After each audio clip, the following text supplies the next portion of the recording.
this was in 2022.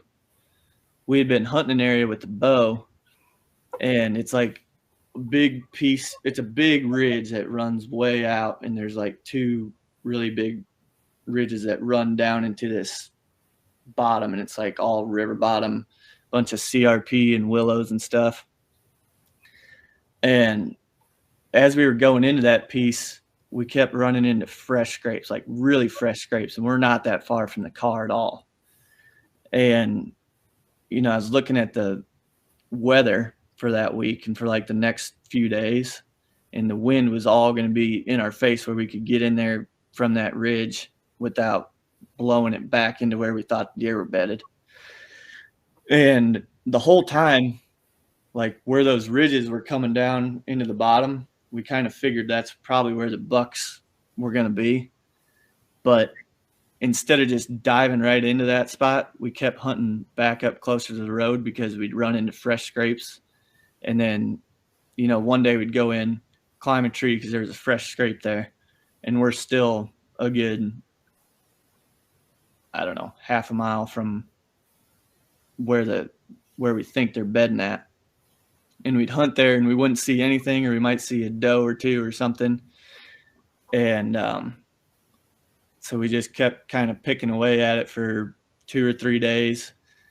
And finally, the day that we wanted to dive in there, it was like the weather was pretty stagnant. And then there was one day where it was going to the wind was really going to pick up, and it was going to be like 15-mile-an-hour wind. And it was going to be the start of early muzzleloader season in Iowa. So we drove around to the other side, and we could see back up in there where we thought the deer were probably laying at. And it was just a huge, like, cloud of willow trees is what it looked like, basically.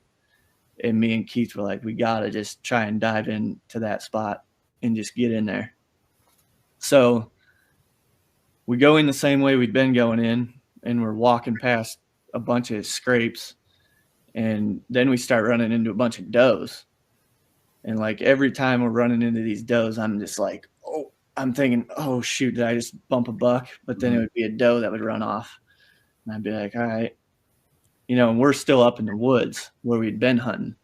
But me and Keith just kept talking. We're like, we got to just dive back in there. Even if we bump one on these ridges, we think there's probably a buck back in there.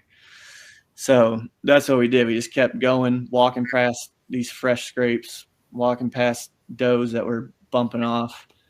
And eventually we get down close to where we can see into that bedding area, I guess. And as we're making our final little approach to pick a tree to get in, all of a sudden a buck comes running out of there, and he runs like right to us at like 50 yards probably. And I shot at him with the muzzleloader, missed him first shot, reload another one, and then I killed him on the second one. Uh-huh.